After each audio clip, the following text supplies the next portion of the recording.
안녕하세요. 이보연입니다. 오늘은 우리 아이들의 사회성에 대해서 말해볼까 해요.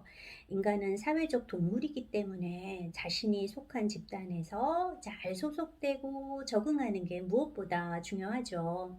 그래서인지 많은 부모님들이 아이들의 학습만큼이나 사회성에 관심을 갖고 계신 듯해요. 우리 아이가 또래 집단 내에서 잘 받아들여지는지, 혹은 친구 하나 없이 외롭게 지내고 있는지 이런 것들 굉장히 많이 궁금해 하시잖아요. 그럼 우리 아이가 집단 내에서 어떠한 사회적 지위를 갖고 있는지 이런 걸 어떻게 알아볼 수 있을까? 요거를 알아보는 방법으로 가장 널리 알려진 것은 사회 측정 기법, 그러니까 소시오메트릭 테크닉스라고 하는 게 있어요. 이 사회 측정 기법은 이제 어떤 식으로 진행이 되냐면요. 아이들에게 이제 좋아하는 아이와 싫어하는 아이를 말해보게 합니다. 그리고 그부들을 1점에서 5점 척도, 5점 척도로 나누어서 이렇게 점수를 매겨보게 하는데요. 매우 같이 놀고 싶다 해서 전혀 같이 놀고 싶지 않다. 그래서 1점에서 5점 사이를 이제 매겨보게 하는 것입니다. 이렇게 이제 아이들의 응답들을 다 모아두면 아이들의 어떤 사회성에 대한 아주 거대한 데이터가 나오게 될 텐데요. 이 데이터를 분류를 해보면 아이들의 사회적 지위, 또래 수용 정도에 따라서 사회적 지위를 5가지로 나누어 보게 될 수 있어요. 먼저 싫어하는 아이로는 거의 언급되지 않고 좋아하는 아이로 가장 많이 거론된 아이 집단이 있겠죠. 이러한 아이들은 인기가 있는 아이 집단으로 이제 분류가 되겠고요. 반대로 좋아하는 아이로는 거의 언급되지 않고 싫어하는 아이로 많이 찍힌 아이, 이 아이들은 거부된 아이 집단이라고 할 수 있어요. 그런데 또 어떤 아이들은 좋아하는 아이로도 싫어하는 아이로도 거의 언급이 되지 않은 아이들이 있어요. 그러니까 존재감이 상당히 없는 아이들이죠. 이런 아이들은 무시된 아동 그룹으로 이제 분류가 되고요. 논란이 많은 아이 그룹도 있어요. 이 그룹은 좋아하는 아이로도 꼽은 아이들이 많지만 또 싫어하는 아이로도 꼽은 경우들이 되게 많은 거예요. 그러니까 호불호가 되게 많은 거죠. 아이들 사이에서. 이런 경우에 가장 대표적인 예는 장난기 많은 남자아이를 떠올릴 수 있는데요. 막 장난기 말 좀 거칠고 짓궂은 장난을 이제 일삼는 그런 남자아이는 사내아이 집단에서는 인기가 많은 아이로 꼽힐 가능성이 높아요. 근데 반대로 여자아이들 사이에서는 쟤 너무 짓궂어. 나 쟤 때문에 너무 짜증나. 그러면서 싫어하는 아이로 많이 거론이 되겠죠. 이렇게 호불호의 편차가 큰 경우는 논란이 많은 아이 집단으로 분류가 돼요. 나머지는 좋아하는 아이, 싫어하는 아이로 뽑힌 게 한 중간 정도인, 그래서 이런 아이는 이제 평균 지위의 아동이라고 이제 이야기를 해요. 통상적으로 한 학급에서 3분의 1 정도가 이 평균 아동 지위의 아동이라고 볼 수 있어요. 그래서 그냥 친한 친구 몇 명이 있고 이렇게 무난하게 지내는 아이들이고요. 나머지 3분의 2가 이 인기가 많은 아이, 거부된 아이, 무시된 아이, 논란이 많은 아이가 이 3분의 2에 이제 속하게 되는 거죠. 여기서 우리가 사회성과 관련돼서 조금 더 관심을 갖고 봐야 될 그룹은 이 두 그룹이에요. 거부된 아동 그룹과 그리고 무시된 아동 그룹이죠. 가장 그 사회성과 관련된 발달 예후가 좋지 않다. 앞으로의 어떤 사회적 적응에 가장 큰 어려움을 가질 것이다. 외로움과 같은 정신건강의 문제를 가장 많이 가질 것이다. 그래서 이런 점에서 이제 가장 나쁜 예후를 보이는 거는 역시 거부된 아동 집단이에요. 거부당하는 아이들이 외로움도 가장 많이 타고요. 또래에게 더 강하게 배척당하고 또 아이도 조금 더 공격적으로 반응할 가능성이 많아서 사회적 부적응 행동을 가장 많이 보일 수 있죠. 그래서 아이들과 사회성 관련돼서는 이 거부된 아동에게 가장 많은 관심을 갖게 되는데요. 저는 오늘 이 거부된 아동보다는 이 무시된 아동에게 조금 더 관심을 가져보려고 합니다. 우리가 무시된 아동이라고 하면은 사회적 능력이 상당히 떨어지는, 사회성 기술이 매우 빈약한 그런 아이들이라고 연상하기 쉬운데요. 실제 연구 결과를 보면 그렇지 않다. 이 아이들이 사회적 관계를 맺을 수 있는 능력, 그리고 어떤 사회적 상황에서 사용할 수 있는, 그리고 알아야 될 그런 기술들이 그렇게 나쁘지 않다. 이렇게 보고를 하고 있어요. 왜 사회적 능력이 그렇게 나쁘지 않음에도 불구하고 이 아이들은 왜 또래 관계에서 그렇게 존재감이 없고 관계를 잘 형성하지 못하는가? 이제 그런 의문점이 생길 수밖에는 없겠죠. 가장 큰 이유는 이 아이들의 자신감이에요. 전체적으로 자신감이 너무 적어요. 그래서 당연히 자존감이 낮죠. 스스로 이 아이들은 자신들의 사회적 능력이 좋지 않다라고 스스로 낮게 평가를 하고, 다른 아이들은 자신들을 좋아하지 않을 것이라는 부정적인 기대를 갖고 있어요. 그렇기 때문에 사회적 관계에서 쉽게 위축이 되는 거예요. 나는 잘 못해. 나는 이 사회적 관계 안에서 잘 성공을 하지 못할 것 같아. 그리고 다른 애들도 나를 싫어할 거야. 아유, 그러니까 괜히 내가 다가가서 상처받고 그러기보다는 그냥 난 좀 피해 있을래. 나는 조금 떨어져 있을래. 이렇게 생각을 하는 거죠. 그래서 거부된 아동들이 또래에게 너무 거침없이 공격적으로 다가서거나 눈치 없이 다가서거나 자기랑 놀아주지 않으면은 어떤 나쁜 일을 하겠다라는 막 위협과 협박, 그리고 어떤 놀이에 대한 강요, 이거를 하는 반면에 무시된 아이들은 또래 집단에 선뜻 끼지 못하고 그냥 주변만 맴돌거나 그냥 아예 어떤 또래의 주목을 받는 상황 자체를 피하는 그런 경우들이 많아요. 그래서 학교에서도 쉬는 시간마다 마렵지도 않은데 화장실을 가거나 혹은 도서관에 가 있거나 혹은 그냥 엎드려 자거나 혼자 이렇게 막 책 열심히 보는 척 혹은 그림 막 그리는 척 이렇게 해서 또래들이 쟤는 별로 이렇게 노는 거에 관심이 없나 봐. 우리랑 뭐 이렇게 끼고 싶지 않나 봐. 그래서 아예 또래들의 관심을 차단하는 그런 경우들이 이제 많이 생기는 거죠. 근데 이게 어떤 또래에 대한 관심이 아예 없다라기보다는 자존감, 낮은 자존감으로 인해서 내가 이런 사회적 관계를 잘 형성하지 못할 것이고 상처를 받거나 거부당하게 될 거야 라는 생각 때문에 먼저 이렇게 회피하는 그런 거라고 볼 수 있어요. 그래서 이 아이들한테 필요한 게 뭐냐? 자신감 회복이라는 거죠.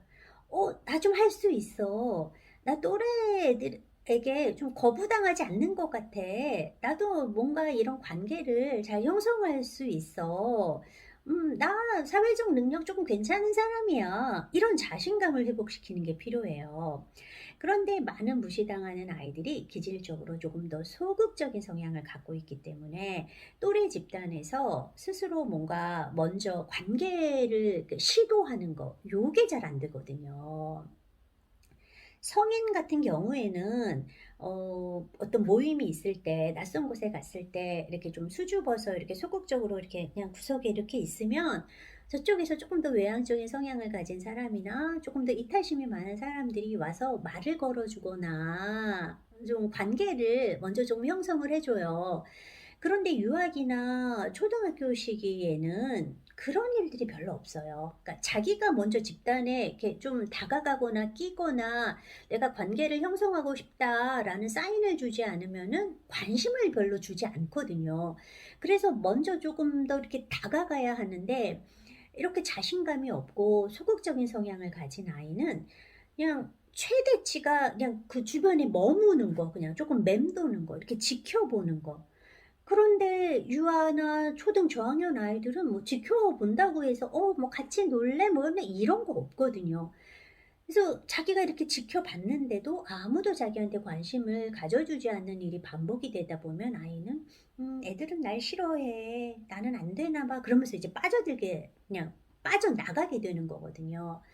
그래서 개입이 중요하다라는 거죠. 이 아이들이 시작을 못해요. 그러니까 이니시에이션에 문제가 있거든요. 먼저 시작하는 거에 문제가 있기 때문에 처음에 그 시작을 조금 더 도와주게 되면 또래 집단에 낄 수 있게 도와주게 되면 그래서 어느 정도 또래 관계가 형성될 때까지 조금 백업을 해 주게 되면은 이 아이들이 갖고 있는 기본적인 사회적 능력이 나쁘지 않고 뭐 되게 공격적이거나 막 욕심을 내거나 뭐 그런 아이들이 아니거든요. 그래도 상대에게 잘 맞춰 주고 기다려 주고 나누는 것이 가능한 아이들이기 때문에 또래들도 어느 정도 관계가 형성되고 놀다 보면은 '얘 되게 착한 애구나. 얘 괜찮구나.' 이런 생각을 해서 그 아이와 더 친해지고 우정을 형성하게 될 수 있다라는 거예요.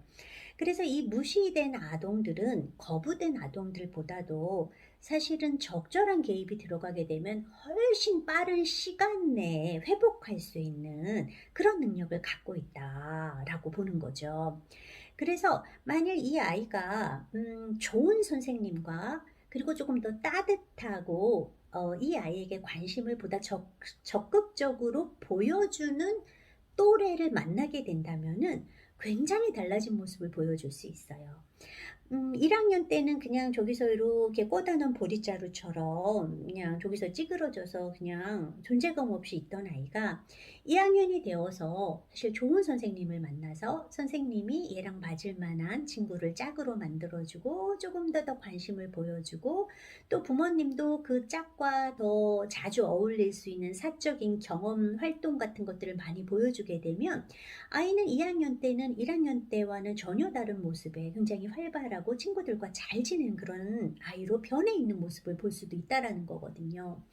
이렇게 무시된 아동들이 어떤 적절한 성인의 개입으로 인해서 자신감을 회복하고 긍정적인 또래 경험을 맛볼 수 있는 그런 기회를 갖게 된다면 이러한 경험은 아이에게 이제 자신감 회복으로 연결이 되면서 '나 좀 받아들여지나 봐. 나 괜찮나 봐. 친구를 사귈 수 있는 능력이 있고 또 친구들도 나를 좋아하는 것 같아.' 이러한 마음을 갖게 되면서 그 이후에는 또래 관계에서 조금 더 적극적인 행보를 보일 수 있게 된다라는 거예요. 그래서 우리가 무시당하는 아동, 존재감이 없는 아동은 사실 초기에는 '누군가 좀 도와줘라. 도와주는 게 필요하다.' 이렇게 저는 좀 꼭 말씀을 드리고 싶어요. 부모님이 이런 그 또래 관계를 중재해 줄 수 있는 가장 좋은 그런 지원 책 뭐 지원자라고 할 수 있겠고요. 그런데 그 부모님도 좀 사정이 여의치 않아서 이런 또래 관계를 좀 맺어 주기가 힘들다. 우리 아이가 또래 관계에서 어떤 자신감을 좀 회복하게 만들어 주는 게 좀 사정이 여의치 않다라고 할 경우에 제가 권해 드리는 거는 상담이에요. 사회성 집단 치료 뭐 이런 것들이 있거든요. 그러니까 저희 센터에서도 열심히 하고 있는데요.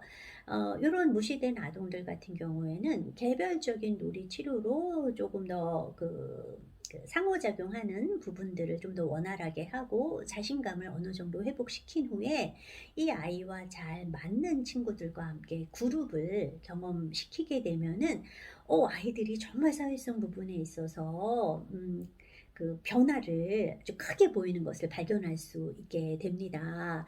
그 안에서 어떤 치료자의 적절한 개입과 지원으로 또래와 관계를 형성하고 유지하는 그런 경험을 하게 되면서 아이들은 자신에 대해서 보다 긍정적으로 생각하는 그래서 자존감의 변화를 겪게 되고요.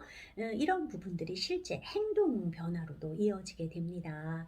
제가 그 센터에서 가장 그 흐뭇한 순간이 어떤 때냐면 그 그룹 사회성 집단을 이제 마치고 나서 이제 아이들이 이제 이렇게 대기실에서 어 엄마들이 이제 선생님과 이제 상담 후에 짤막한 상담 시간을 갖는 동안 이제 아이들끼리 대기실에서 기다려야 되잖아요. 그 기간 동안 이 아이들이 정말 재밌게 같이 막 노는 거예요. 와 같이 막 수다 떨고 같이 놀고 때로는 따로 뭐 "우리 언제 만나자."라고 뭐 약속을 잡고 저는 그 모습을 볼 때 정말 정말 흐뭇해요. 이렇게 아이들이 이러한 경험을 통해서 나도 할 수 있다. 나도 어떤 사회성 부분에 있어서 나 좀 괜찮은 사람이야. 이런 생각을 갖는 거. 이런 부분들이 이 아이의 앞으로의 인생에 있어서 얼마나 중요한 중요한 자원이 될 것인가 생각하면 정말 뿌듯하고 행복하죠. 우리 아이들이 갖고 있는 그런 잠재력을 일깨워 주는 거, 이것도 부모님의 역할 중에 하나라고 보여져요. 그래서 우리 아이가 또래에게 관심은 있지만 잘 다가서지 못하고 존재감이 좀 없고 친구가 없다라고 느낀다면, 부모님이 보시기에는 우리 애 착한데 아이고 왜 그걸 아무도 알아주지 않지? 라고 생각한다면, 지금보다는 조금 더 적극적으로 부모님이 어떤 또래 관계의 시작을 도와주시는 그런 일을 하셨으면 좋겠네요. 오늘 여기까지입니다. 오늘도 잘 들어주셔서 감사합니다.